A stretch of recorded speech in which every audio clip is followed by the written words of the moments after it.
So you've decided to stage your home and you want everything to go very smoothly. Well, this is definitely the video for you, and you're gonna want to stick around to the end because the last big mistake is the one I see all too often.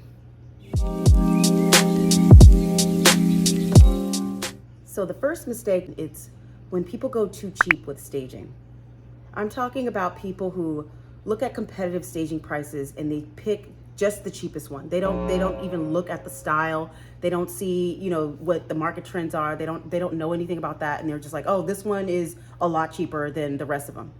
That could be a big mistake, especially if you have a house that's worth millions of dollars. If you have a house that's worth $1 million or more, you should be spending about 0.6 to 1% of the home's value on home staging. And that's just to make sure that it's done correctly and it's right for your market. A house that's $1 million or more, you're in a market that expects a lot, that demands a lot. People want there to be a reason why they're spending millions of dollars on this house. And having excellent staging could be that one push that gets them to make that offer. So here's some examples of cheap staging that should not be in your house, especially if you have $1 million house. Here's one right here. As you can see, the furniture is really cheap. It's that furniture that you get at a mom and pop furniture store, that anybody can go and get the furniture there. It's like cheap fabrics. I mean, it doesn't have to be super expensive. It just can't look cheap like this. That's just a no-no. Another example is, we're talking too many bright colors. Think people who have furniture and inventory that is like 10 years old. Something that was really cool, like about at the beginning of the 2000s or something like that, and they're still using that for staging, like, everybody wants to have that in their house. No, you need someone who's keeping up with what's happening now.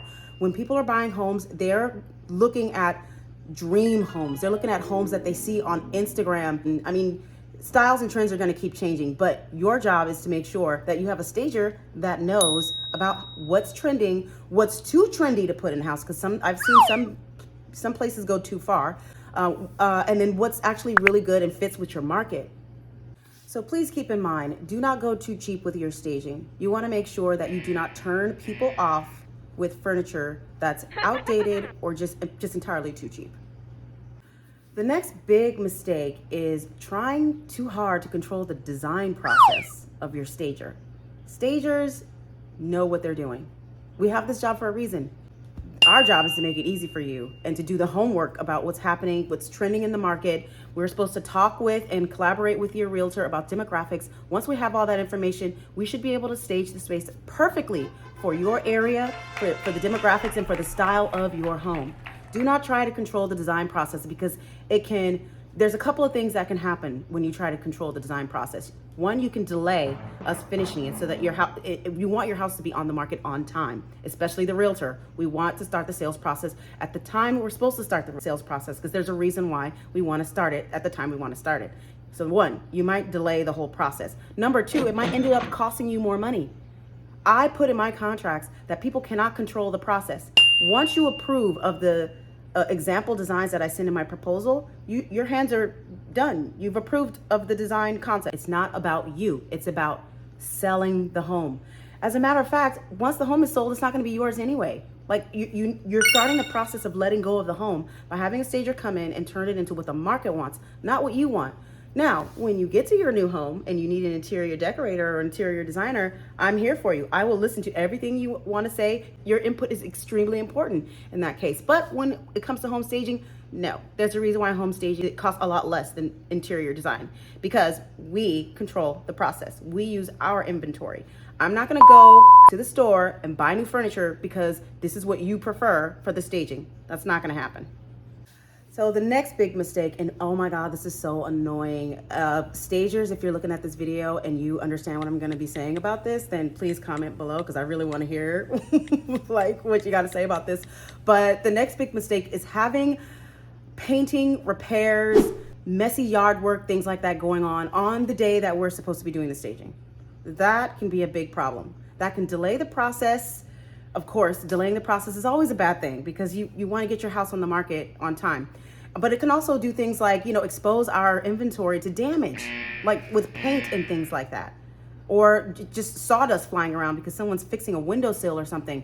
Or even hazards. I've had people schedule an exterminator the same day that I'm trying to stage their house. I'm like, hello, like what part of I don't want to die from exposure to poison do you not get?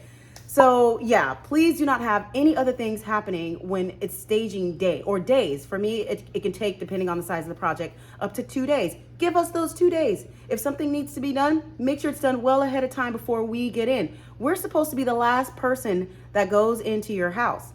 So having other things going on is a no-no. Another reason why other things going on is a no-no is because I, the stager, am responsible for the safety of your house. I don't know these people coming in and out your house doing all these random jobs like this, fixing door screens or adding doors that have been detached or some work that I know nothing about that's going on. They're coming in and out of your house. I don't know who these people are. I can't guarantee the security of your home when there's multiple vendors there. So please, please, please, please do not have other things going on when the stager is there. Those 2 days or more or less that the stager gives you for installation should be specifically for them. The next big mistake, which is the doozy. This is when people try to do the staging themselves. There are some people who are actually really good at style. They keep up with the trends. They love keeping their home trendy. That's a different story. You know, you might just need someone to come in and consult and just tell you what to get rid of, you know, just rearrange a few things. That's totally fine. But if you don't have any of these skills and you're just gonna like wing it and see if you can do it by yourself, not recommended. I know that, you know, people want to save money, especially if you don't have the upfront capital to invest in a home stager. But a lot of home stagers, including me, myself, KMW Interiors, work with a concierge company that can give you the option to pay for the staging at the close of escrow. That means you don't have to come up with any money whatsoever to stage your space at all. All you have to do is just apply for the pay at escrow option. Most people, I mean, a good 99% of the people who apply for the pay at escrow option they always pass. They get it. They can pay for their staging later. So try not to do it yourself because you're on a budget or something like that, because that's probably not a real excuse for not having your house be super competitive in the market, especially when we have finance options that can actually help you out. I hope you like this video. If you do, please give it a thumbs up and please do not forget to subscribe. I definitely need you to do that for me, please. Thank you very much. And if you're a fan of interior design, interior decoration, things like that, making your house look amazing, you might want to take a look at this video right here. This could help you a lot. So go ahead and click on it and watch it. You're gonna love it.